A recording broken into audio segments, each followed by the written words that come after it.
Hoardsmiths by Jeffrey Wells. Read by Robert Landman. They are the Hoardsmiths, and they are completely insane. You would have to be insane, popular reasoning went, to willingly set up camp so close to a dragon's lair. But set up camp they did. A stalwart troop of Earth Tribe craft ponies, gem-loving unicorns, and a few exceptionally bored Pegasi looking to do something more radical with their lives than make weather day in and day out. They did it for the love of the Horde, the love of the beautiful crystalline cave in which said Horde resided, and for the love of the majestic and awe-inspiring green beast who took repose upon said Horde, slumbering peacefully and occasionally venting awe-inspiring plumes of smoke out through its cottage-sized nostrils. It had started as such a small thing. Genius and madness often go hoof and hoof, and when the Everfree Forest opened somewhat in the wake of the recovery of the elements of harmony, a hoofful of disaffected artists and craft ponies of the nearby settlements started doing the unthinkable. They began making willing sorties into that old bastion of primal nature, looking to find inspiration in the exotic and unfamiliar plants and animals to be found there.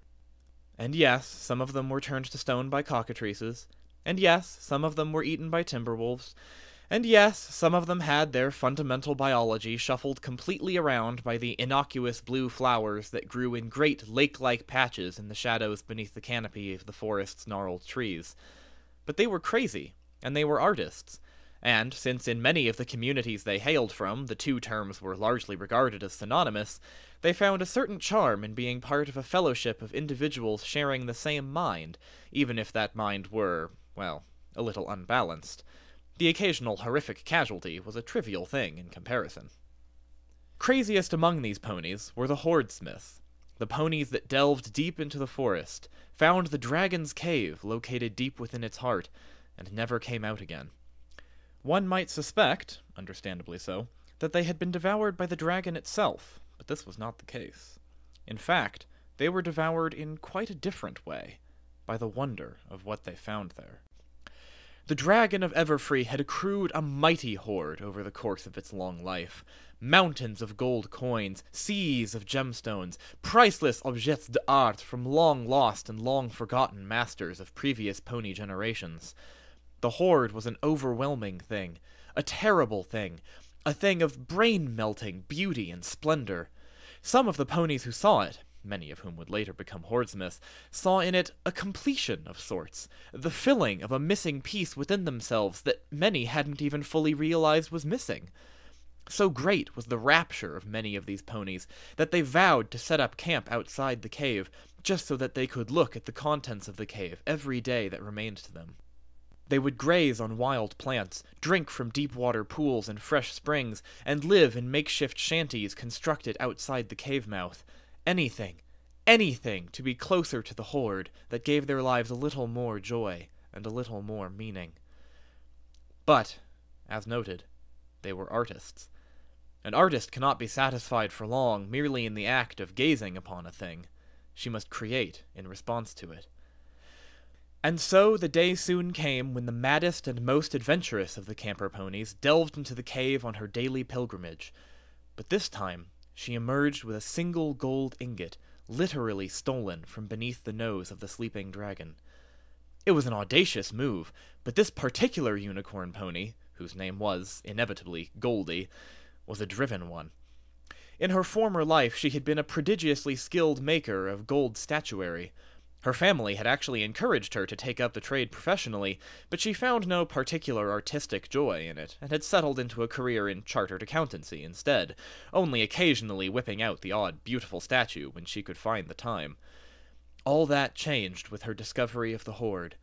The day she first looked upon that mass of wealth, her eyes flared and sparkled, and her brain was pierced by an awe of pure, noble metal, and she was filled with unbridled zeal for creation. Goldie wanted, needed to construct a statue in honor of the Horde that had so inspired her. Unfortunately, gold was a commodity in short supply there in the depths of the Everfree. In fact, the only source of gold for 50 miles in any direction was, well, the Horde itself. The other ponies in the camp looked on in horror when they saw the shining ingot Goldie had brought out of the cave. "What did you just do?" they demanded. Goldie shuffled her hooves. I took an ingot," she said. "It's to make a statue with." The others blinked, horrified beyond the power of speech. Goldie, sweating a little, began to babble. It's just that the dragon has so much gold," she said. "I can't imagine that he cares about this one little ingot, and even if he does, well, I'm making a statue in honor of him. Surely he'll be pleased with it." "Did you ask him before taking it?" said a brownish Earth Tribe stallion, recovering his tongue. "Well, no," said Goldie. "I mean, you know how huge the dragon is. I don't think he could hear me talk, even if I yelled. And even if he could, I'm pretty sure we don't even speak the same language. How am I supposed to ask permission of a creature like that?" The others muttered amongst themselves, admitting that this might, in fact, be a problem. All right, said the brown stallion. "You didn't ask permission, we get that. But if he saw you doing it and was okay with it, I think it's all right. Did he see you taking the ingot?" Goldie hesitated. It was always so difficult to tell with the dragon, nictitating membranes and whatnot. "Yes?" she hazarded. "Yes, I'm pretty sure he knows that I took it." The others were unconvinced and backed away slowly. "Okay," said the brown stallion. "But it's your funeral if the dragon comes knocking, wondering what happened to his ingot." Goldie squared her jaw. "Don't worry," she said. "I'll make him proud." And so Goldie set about fashioning a statue from the gold ingot. For weeks she slaved upon it, melting and casting and beating and stamping. The end product was a wonder to behold, a perfect miniature representation of the dragon itself, all in gleaming metal. Such was the beauty of the finished statue that it touched the heart of even the most trepid pony in that camp. And on that day, the Hoardsmiths were born. The chink that Goldie had made in the dam became a flood. One sortie turned into another, turned into another, turned into another, as the crafts ponies were, one by one, seized with the same fervor that had taken Goldie. They took treasures from the dragon's hoard and fashioned them into new and beautiful things, all in honor of the hoard itself and its serpentine keeper. The sewers and seamstresses fashioned great curtains for the mouth of the cave from the bolts of raw and expensive cloth found therein. The sculptors produced a forest of bronzes and intricately carved gems, and arranged them into a prodigious sculpture garden at the foot of the rock. The painters found gilded frames in the trove, and fitted them with canvases of their own devising, masterwork depictions of the cave's glittering interior. Quickly the little camp in the dark woods became a little town, a tiny bohemian community with its own identity, its own lingo, and its own spirit. Wandering bards and minstrels were enchanted by the place and took up residence, devoting their songwriting talents to majestic ballads about the glory of the Horde, and, increasingly, the glory of the little village that the Horde had itself inspired. Pony mixologists happened upon the idea of creating specialty alcoholic drinks based on the Horde, and other ponies bought them, encouraging the mixologists to create yet more such drinks. And soon the nights were filled with song and laughter and revelry. Ailing ponies and ponies in need of shelter would sometimes come to the town, because the artists there were known to be prosperous and joyful and generous. Many who would have gone sick, cold, or hungry were healed, clothed, and fed by the largesse of the little community. The funny thing was, by some perspective, the mass of the Horde was not actually being decreased by all this rampant larceny. All the gold was still in the general area of the dragon. Some of it was outside the cave, true, but everything was at most a couple 100 yards from the mother lode. On top of this, the fussiest of the unicorn crafts ponies had actually started bringing in gems from their own stocks back home, to serve as the crowning, sparkling touches for their latest Horde-inspired masterworks. And none of this accounted for all those coppers that had been tossed into the Horde by wishful petitioners who hoped that a little sympathetic magic might be worked in their lives, or those that had been tossed by ponies who were simply grateful to the dragon and all the good that he had done simply by being there.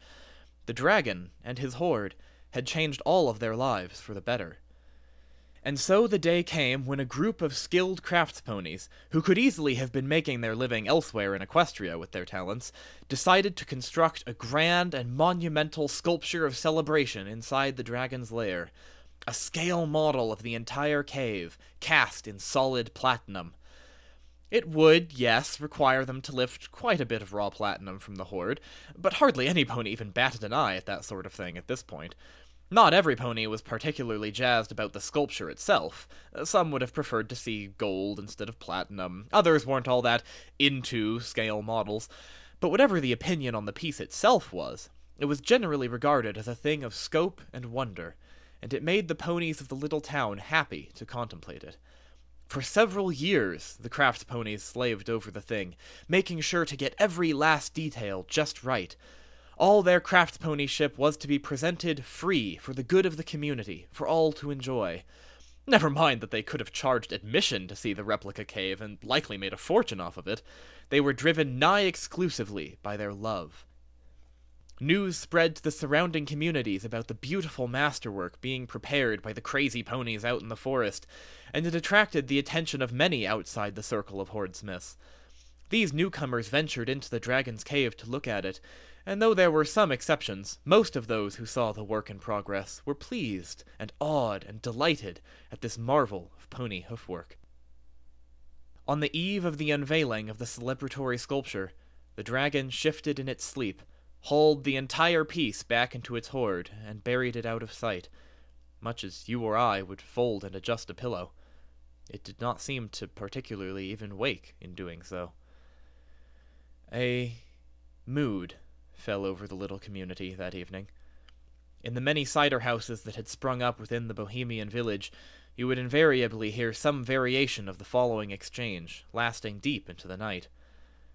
"Well," a pony would say, staring into his mug, "let's be honest. We were stealing all that platinum." "But we weren't taking it," another would say. "Never farther than the mouth of the cave, and we were just doing it to show how much we loved the dragon." "I never particularly loved the dragon," another would pipe up. "I'm glad the dragon put the hoard together, but I was only really interested in the hoard. Gems and gold are beautiful. Dragons are monsters." "Shame that you need a dragon to gather that much gold and gems together, though. Wonder if there'd be a different way to do it." "It was such a beautiful model," another would wail, who had been quite silent the entire evening up until that point. "Why? Why did he do this to us? We were giving him money." "He's protecting his hoard," another would note. "If you don't protect your hoard, ponies will come in and take it. It's the way of dragons. It's written into the law of their genes. I doubt there were any hard feelings behind it. He probably wasn't even conscious of it." "I thought he approved of us. He never protested before." "Dragons can sleep for hundreds of years," another would note in response. "Has he ever actually been awake this whole time?" It's always so hard to tell. A scrape of a hoof against the peanut husk-strewn floorboards. Nictitating membranes and all. "Bollocks to this!" another would say, pushing away his stool and standing up angrily. "I'm done tossing coppers! This whole community is based on a big fat lie! The dragon doesn't want us here! It's not pleased by our tributes! It sees us as an annoyance and wants us to leave!" "Please, sit back down." "No!" the pony, probably a Pegasus, would shout, stalking towards the door. "I'm not sticking around here to have my art snatched up by a dragon! This is just the first step! Next comes the fiery breath! It'll melt everything you've worked for! It'll melt you! We have no idea what that thing is thinking at this point!" The Pegasus would shake his head. "I won't be treated like this," he'd say, and then he'd march out into the cold night. Silence would fall for a moment around the little table. "He'll be back," the first pony to speak would say. He'll be back, perhaps. But was he wrong? And no one would answer the speaker, because they didn't know. None of them did. That's simply what life is like when you live in the shadow of a dragon. Celestia's dawn eventually broke, and the morning saw the little town in the Everfree still standing. No dragon fire had consumed it overnight. The community of Hoardsmiths was a strong one, and though tribulations would cause many to, quite understandably, leave and rush off into the night for greener pastures, many more elected to stay, living there at the foot of the Dragon's Rock. Whether through faith, blithe spirit, or some true hope for a better future, they had built a good thing there, on the shakiest of all possible grounds. It was not a thing, they thought, to be lightly abandoned. They are the Hoardsmiths, and they are completely insane. But they build things of beauty.